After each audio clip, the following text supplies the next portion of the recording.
喺 NBA 嘅商業世界入邊，球員合約嘅談判往往都會成為焦點。最近 Kuminga 嘅續約風波先至完結，而家目光都聚焦喺另一位球員身上，而佢就係洛杉磯湖人嘅後衛 Austin Reaves。作為洛杉磯湖人嘅後衛，上賽季佢都展現出唔錯嘅表現。佢喺休賽期都踏入咗可以同球隊提前續約嘅階段，而湖人喺休賽期都提出咗一份4年8920萬美元嘅續約合同俾佢，但隨後佢同團隊都果斷拒絕。呢個決定其實都唔令人意外。據湖人嘅隨隊記者報道，Austin Reaves 預計將會喺出年嘅夏天跳出合約，成為完全自由球員，並且尋求一份年薪超過3500萬美元嘅合約，甚至可能達到4000萬美元以上。咁樣亦意味住佢嘅新合約可能總值1億4000萬至到1億6000萬美元之間。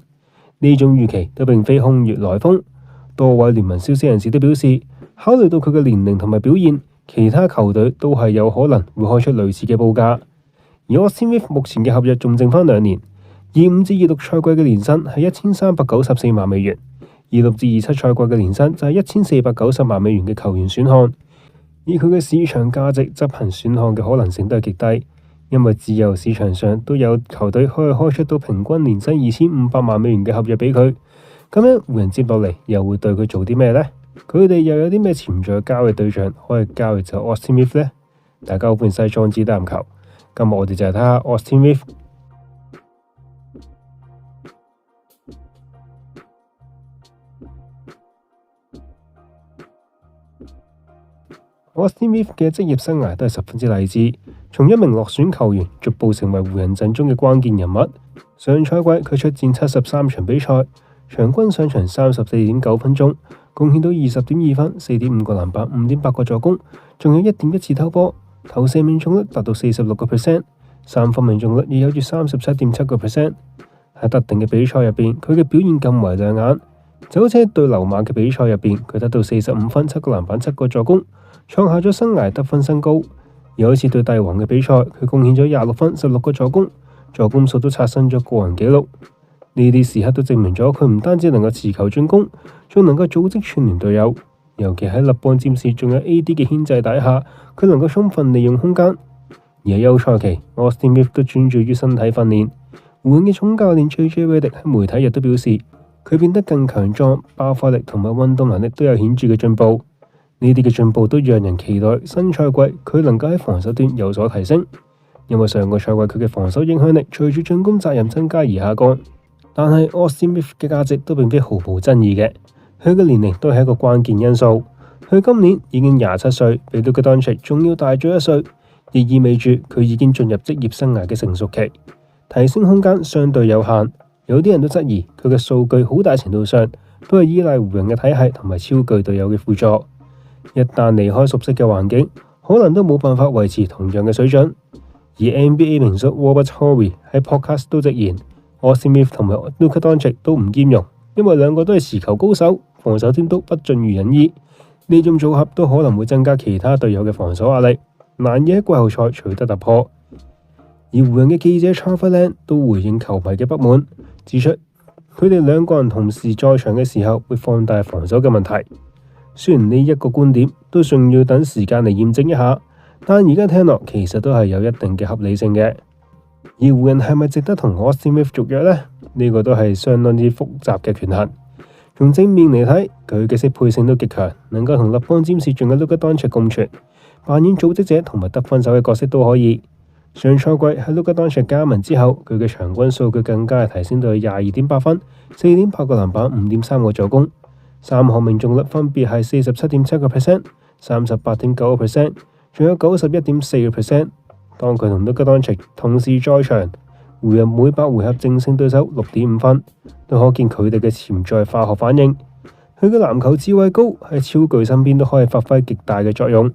而湖人管理層都視佢為未來嘅一部分，當然就係會想續佢噶啦。但奈何薪金空間嘅限制，4年8920萬美元已經係佢哋好大嘅誠意。但係對於 Austin Reaves 嚟講，呢個價都遠低於市場嘅預期。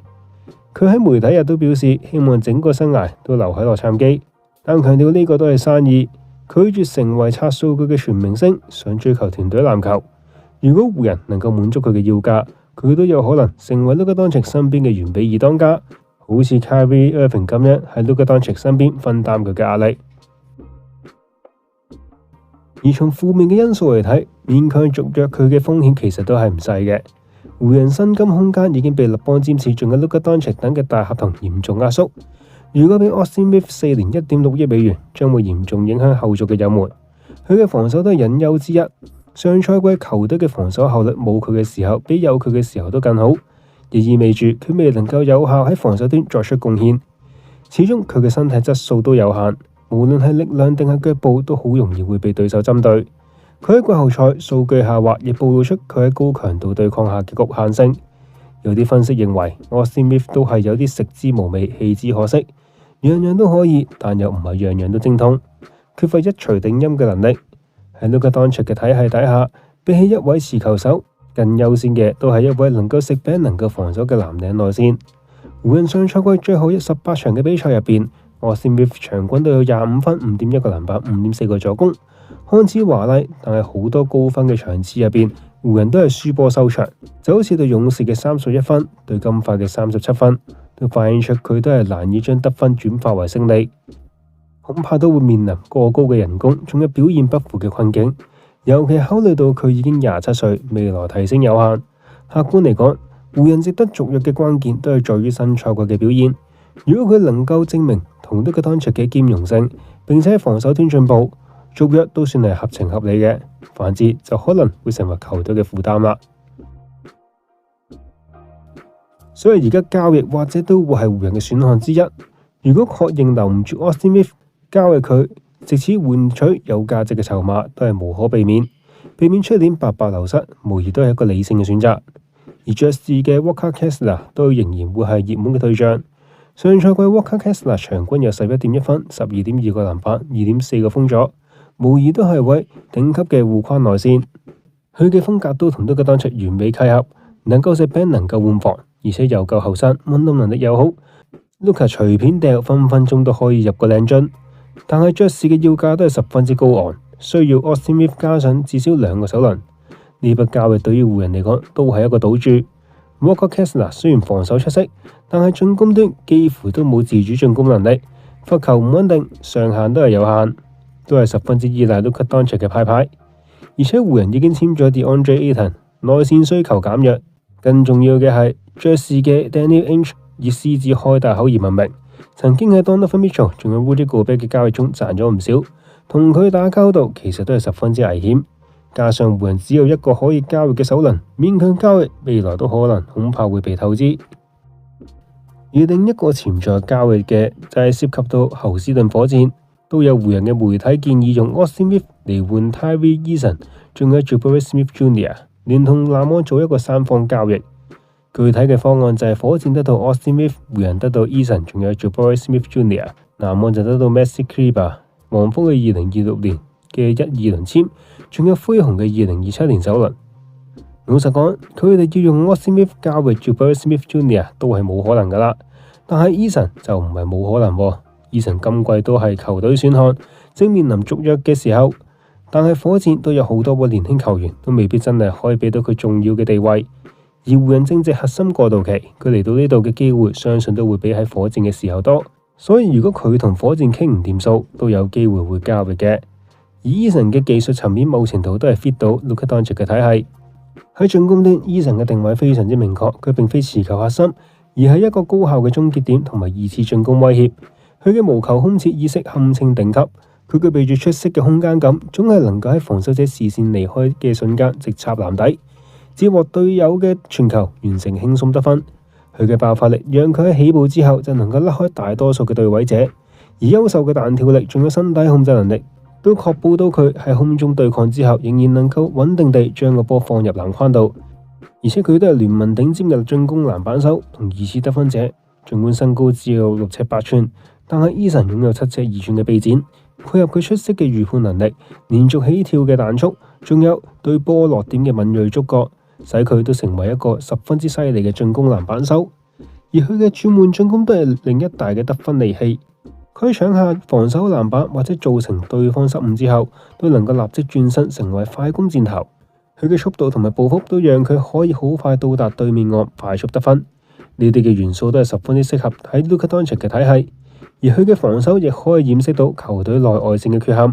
佢嗰對長臂結合出色嘅橫移速度，仲有力量，使佢能夠從1號位換防到去5號位。面對後衛，佢能夠用腳步緊貼，利用長臂干擾投射。面對鋒線甚至係中鋒，佢下盤嘅力量都足以頂住背框單打，並且精準地進行偷波或者封阻。佢嘅存在都可以讓湖人重返防守強隊嘅行列。而火箭獲得 Austin Reaves， 佢能夠頂替 Fred VanVleet 嘅位置，喺火箭嘅防守體系下被保護，發揮進攻嘅優勢。不過如果交易真係涉及到 Jabari Smith Jr.， 交易都真係唔會太可能發生到㗎啦。所以客觀啲嚟講，湖人續約 Austin Reaves 都係取決於多方面嘅因素。等湖人陣容穩定之後，佢嘅角色都將會更加清晰。但缺點同樣繼續明顯，防守漏洞、薪金空間不足，都可能會讓湖人猶豫。作為合同年，佢都有動力證明自己嘅價值。預計下季嘅場均數據都將會維持喺20分以上，並且帶嚟穩定嘅助攻仲有籃板。但係同Luka Doncic拍檔到底係福定係禍呢？喺最佳嘅情況底下，佢哋可以完美互補，湖人進攻火力全開。但係最差嘅情況底下，佢哋嘅唔兼容將會放大防守嘅問題，引發續約嘅質疑。總之，續約抵唔抵呢？交易邊個合適呢？都需要喺新賽季慢慢檢驗㗎啦。唔知大家點睇呢？留言一齊討論，一俾 like 訂閱支持，中意嘅 Super Fan 之後得啦，下次再見，拜拜。